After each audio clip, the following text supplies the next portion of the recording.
Hi everyone, good morning. It's Margaret Manning here with 60 and Me. Hope you're having a wonderful day. It's gorgeous sunshine here. I'm feeling really positive about another day. I hope that you're feeling the same. Like I've said before, I get up every morning just being so grateful that you're here and that there's an opportunity for us to be together to talk about the things that are really important to us. There's so much accessorizing of news, and it seems a constant hum in our lives. But it's really cool just to get together with other women in a similar path of life, and just to have a time together. So I hope you're doing good. I'm having my cup of tea this morning, and I'm having an interesting tea. I've got to find it here. I bought this when I was in Bali. It's called moringa tea. It's from a plant. It's called the moringa plant, and it comes from Africa. And I had picked it up because it just looked kind of interesting. And when you're traveling, everything looks interesting. So I picked up this moringa tea, and it turns out that it is like the most amazing tea. It is really one of those miracle teas. And in fact, I'm not convinced that tea was actually put on this planet for healing us. Because just about every tea that I look at these days seems to have some quality that's good for our health. Anyway, moringa tea, it's good for the heart, for the stomach, for the liver. It's if you look online, you'll see all the different things that it's good for, and it's just kind of a holistic tea. And it's a really nice one. It's got a lovely taste. It's kind of a green, it's kind of a yellowy green color, but and kind of earthy. But I love it. And I actually bought like loose tea. So I put it into a little tea strainer, and it's really, really good. So I hope you've got a cup of tea or coffee, something precious. And oh yes, this morning I'm treating myself. I've got a little chocolate. Do you ever do that?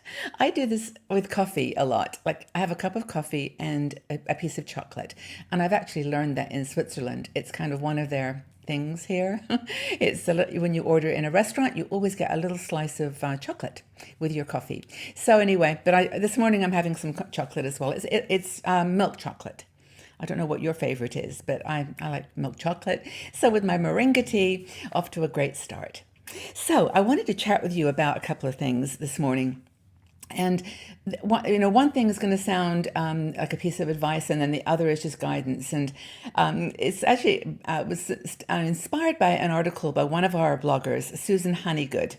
Now, Susan writes about all kinds of things related to lifestyle and just living a good life in your 60s and beyond. And the article is about finding mental balance in your life after 60. Now, she starts off by doing a quote, which I actually love. I use it all the time, which is simplicity is the ultimate sophistication, which is a quote by Leonardo da Vinci, a famous artist. And of course, even in those words, you can gather what the message is, which is it seems like simplicity, something very straightforward and minimalistic, is actually the most complicated, the most sophisticated, because it just goes who you are, what's important to you, all those qualities that that may look easy and simple, but they really are thought through. And in fact, I've always said this, that downsizing and simplicity is not an exercise in saying no to everything. It's actually an exercise in saying yes, just yes to the things that you love. So Susan is very much of the opinion that, living a balanced life, a simple life, or a sophisticated life is an art. And it's an art that we can learn and cultivate and develop over our lives. And so she gives some ideas of how to approach that. And we've talked about this before. This, as I said many times, there's no silver bullet for happy living in your 60s. But what really is important is what she says is that it's a right lifestyle and not a downsizing or minimalist lifestyle. It's what's right for you. So the first thing is to declutter your mind.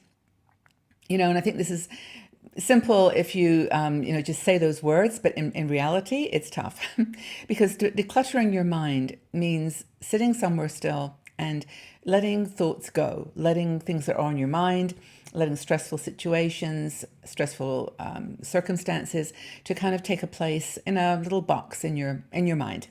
And that you're going to somehow, deal with them at some point, but right now you're clearing your mind.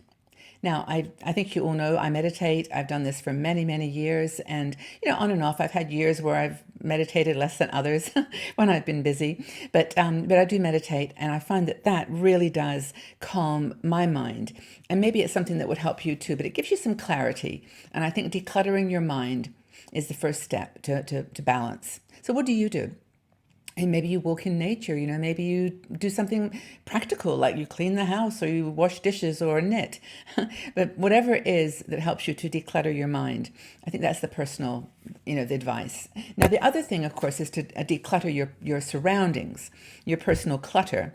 Now, looking at my desk right now, it's pretty cluttered, but I know where everything is, and it's all there for a reason. And in some ways, it's for me a creative process to let a little bit of clutter establish itself around me. But I think doing some things that you might associate with downsizing are actually right-sizing your life. So, for example, clearing your clutter of books. I go to the library now actually to pick up books sometimes because I know I have to take them back, or I listen to them on audio tape. But I think it's just getting rid of the things that you have just stacked up, give them to someone else to read, or take them to a charity shop. And the clothes that you no longer wear, same thing.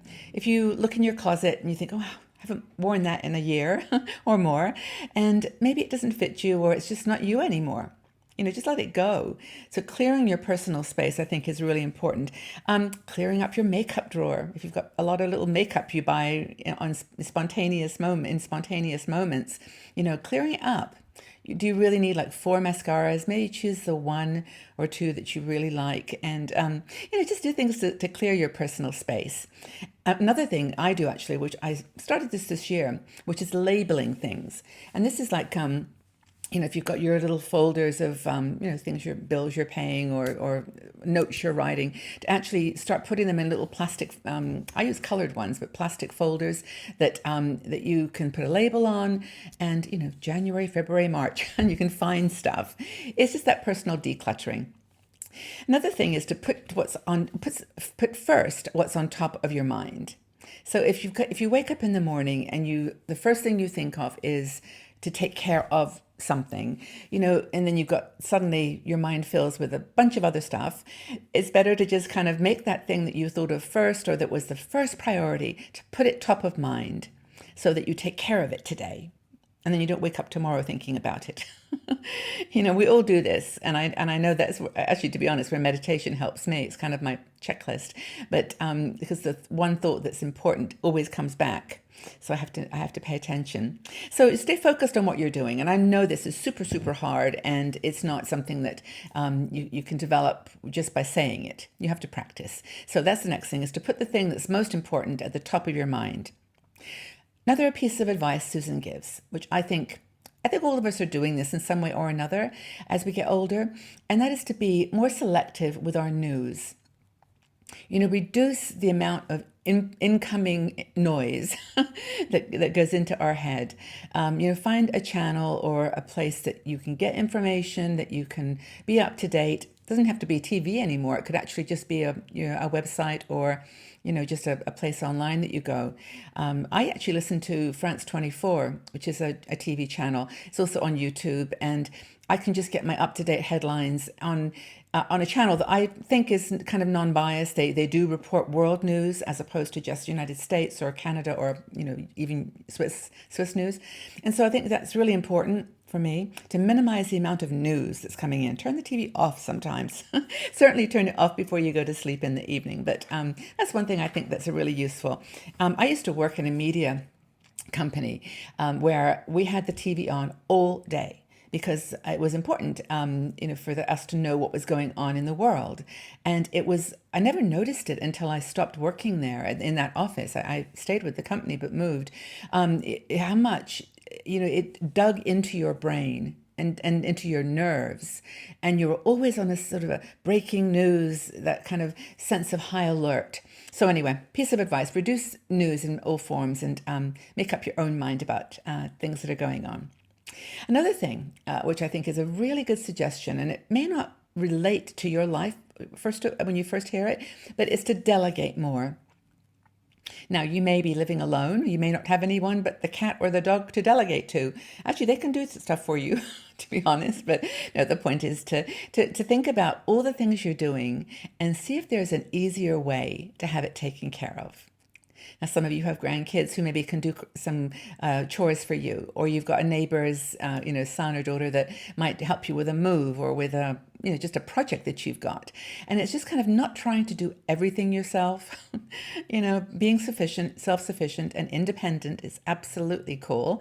But if there's things you can delegate, and it's, for example, there's maybe students in the summer that you can delegate certain tasks to. Maybe it'll open a whole new opportunity. If you're trying to write a book or do some research, get an intern or some people from a school. There's all kinds of online programs too that you can check on, and they are pretty reasonable price. Like one called Fiverr, where you can get things done for $5, and sometimes just a simple thing that's we'd like to do it, but it's a little too boring or time consuming for you. There's lots of options these days online. And finally, this is the final one, big one, and Susan reminds us, is learn the power of saying no. Just learn the power of saying no. Super hard. I know we all, in our 60s particularly, have been through so much. Honestly, we can do anything. There's nothing in the world that we can't figure out, learn, manage to get through. If you travel alone, you know this, that there's so much creativity in just needing to do something. But, saying no to things you don't want to do is important. Now, there's one person or people that you always say yes to. Always say yes to your family. Always say yes to your family. It doesn't matter whether you have to say, yes, I really want to hear what's on your mind, or I want to talk to you about this issue. Can't do it right now. I'm really doing something else that I need to finish, but let's talk. Say yes. If they say, would you like to come over and have a coffee? Yes. Would you like to? I know family is complex. There's complexity in every relationship, and families are like supercharged. But if you've got an opportunity to say yes to a family, if they ask you for something that you can help with. And again, I go back to this. It's good to say no to that family member if it's not something you can do, but at least open your heart to listen and then give a reason for yes or no. I guess it's just my personal thing. Maybe I'm going to get some comments on that, which I welcome totally. But anyway, Susan agrees with me that family is most important. And then, of course, the most important person, even better, bigger than family and friends and dogs and cats and everybody, is you. Put yourself first. Honestly, I don't know why we forget this in our 60s. It's just something that we seem to kind of compensate almost, and we put everybody else first. Maybe we've done it all our lives as moms and wives and, and colleagues at work, but just put yourself first. Don't forget to acknowledge you. So I hope that's been a really interesting conversation, and at least you've heard it before, I know, but maybe it's given you a new lens on this conversation about finding mental balance in your life. And that opens the door to happiness and joy, all those things that make your life miraculous and magnificent in your 60s. So everyone, I do hope you have a nice day. Take care of yourselves. Put yourself first, at least for some of this day. Do something for you special. And thank you for being here. Thank you so much, as always, for making this a place for me to connect with you and for you to connect with one another. We are truly friends in this together, and on a spectrum, but we are here for one another. So take care. Have a wonderful day. And my question for you is very simple. What do you think in your life is the obstacle that is creating you from having a balanced life? What is an obstacle or two that you are finding are preventing you from living a balanced life? Let's talk about it. Get the conversation out and share with each other. Okay, everyone, have a super day, and I'll see you all back here again very, very soon. Bye-bye for now.